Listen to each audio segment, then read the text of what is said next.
Hey guys, Tammy here. And in this video, I want to talk about our reactions. Now, I talk about this a lot about controlling our own reaction, but I want to take a step back from this in this video and talk about why our reaction happens. What gets us to this point to where we're having this really strong reaction to our high conflict ex, so much so that it hurts our case?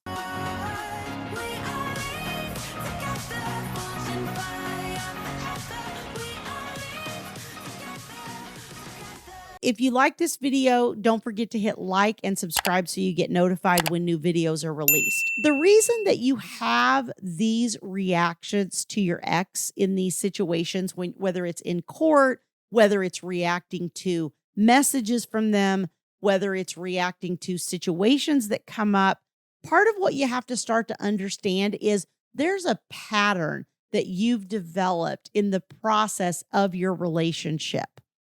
And a lot of times that pattern continues to carry over even after the relationship's over.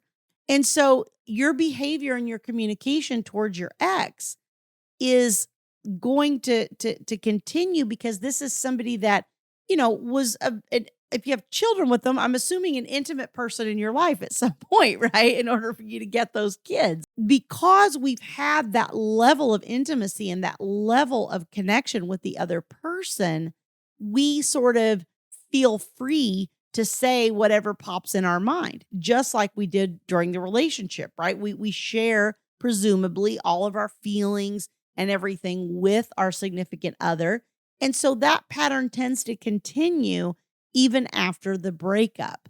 And this pattern is the source of much of the conflict in post-divorce or post-breakup co-parenting relationships. Now, let me dig on this a little bit deeper. So I got married at 17. Now, I know what you're thinking. 17 is very young. I can't imagine any of my children having gotten married at that age. But I am from Kentucky, and we do tend to do it a little bit younger there. So if you're in Kentucky and you got married young, high five, okay? But I was married for about 17 years. So my ex-husband and I obviously were pretty young. He was 19. We had known each other since we were 11 and 13.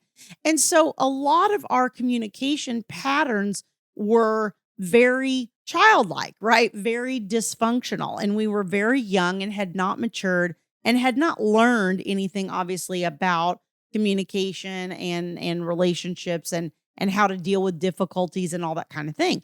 And so that tended to carry over. And so even in our 30s, we still had a lot of the same communication patterns and interaction styles that we had in the very beginning. And so as conflicts would arise, we really didn't have a good way of resolving them.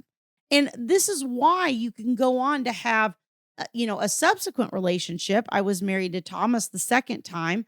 Obviously, I was in my 30s. I was older. I went through the experience of the divorce and the pain of that.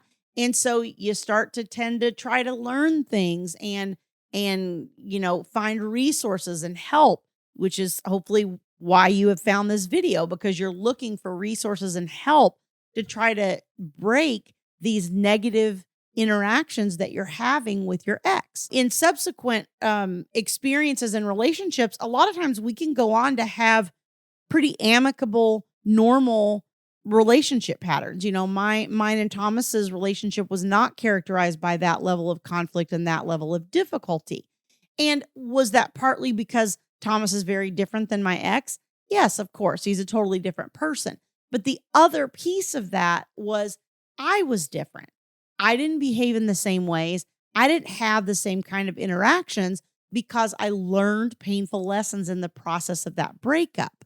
And so what you have to be able to do is to try to go back and unravel some of that pattern of interaction and figure out, why did I react that way to that person? Because if you are reacting in court and you are reacting in front of experts to the way that your ex tries to poke at you and manipulate you and bully you into reactions, if they're still able to do that, that's not really about them.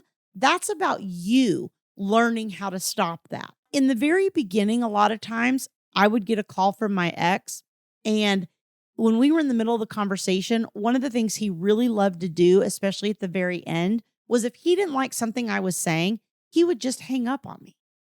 And I found that extremely frustrating. As I began to move through that and I began to not care about, what he was trying to do or wasn't trying to do or whatever, that became less and less and less to where I didn't feel the need to try to call him back. In the very beginning, I probably was dialing him back 5, 10, 15 times in a row trying to get him to answer, right? Because it would make me crazy. I would have this reaction, right? He succeeded in getting this reaction out of me to where I was just insane. And it was almost like, you're not going to get the upper hand. I'm going to call you and call you and call you until I force you to pick up this phone. And usually I didn't succeed. What I had to do is to move through that emotionally and understand how I was being sucked back into that pattern, because my version of winning or getting the upper hand in that circumstance was to irritate him enough to force him to pick up the phone, right? My view was, you hung up on me. The way I win this is by forcing you to pick up the phone. That's not really where the win is. The win is not caring that he hung up on me, right? And I wasn't in that place yet. Once I moved through and I got to the point to where I truly didn't care if he hung up on me or whatever, then that was just the end of the conversation. And so I never tried to call him back or do any of those things. And that is where your freedom lies. When you actually start to be emotionally disconnected from this person and you can live your own life and do your own thing without caring what they're doing.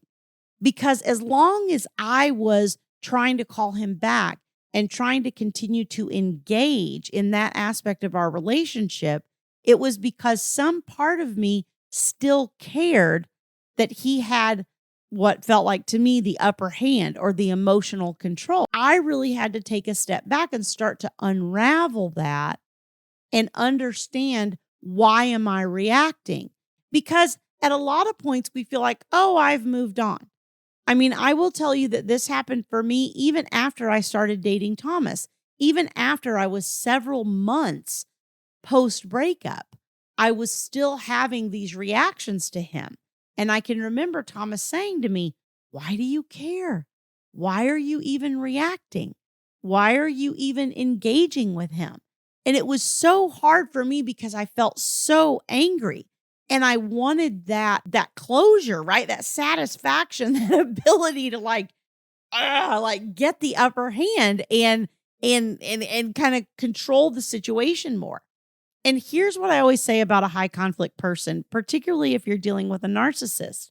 The problem with this is you have to be willing, I should say, to sink to their moral level in order to be able to get the emotional upper hand.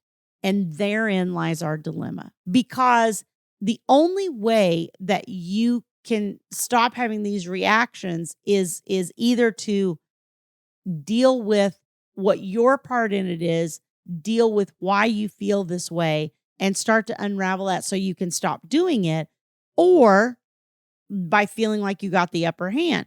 But feeling like you got the upper hand involves sinking to their moral level because they're willing to go however deep they got to go to get the upper hand on you. So unless you're willing to go just as deep on your moral compromise as them, you're not going to win that battle. Where you start to take your power back in this is when you can actually walk away and not care that they think they have the emotional upper hand, or they think that they got you, or they hung up on you, or whatever they did. When you stop caring about that is when you will stop reacting. And when you stop reacting, you're going to have more success in your co-parenting, in your co-parenting, I should say, in your co-parent relationship with them.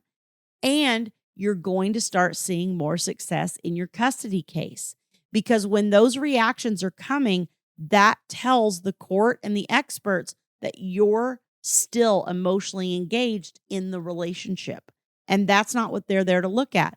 The court and the experts are there to only deal with the child, not the emotional interaction between the parties. So the first step is to figure out why you're still having the reaction and deal with that piece of it, and everything else will flow from that. If you'd like more help in support in dealing with these issues, you can always go to my page, divorceuniversityonline.com/VIP-coaching, and book a free strategy session with me so we can talk about some tools and resources that I may have that will be able to help you through this. All right. Thanks for joining me. I'll see you guys in the next video.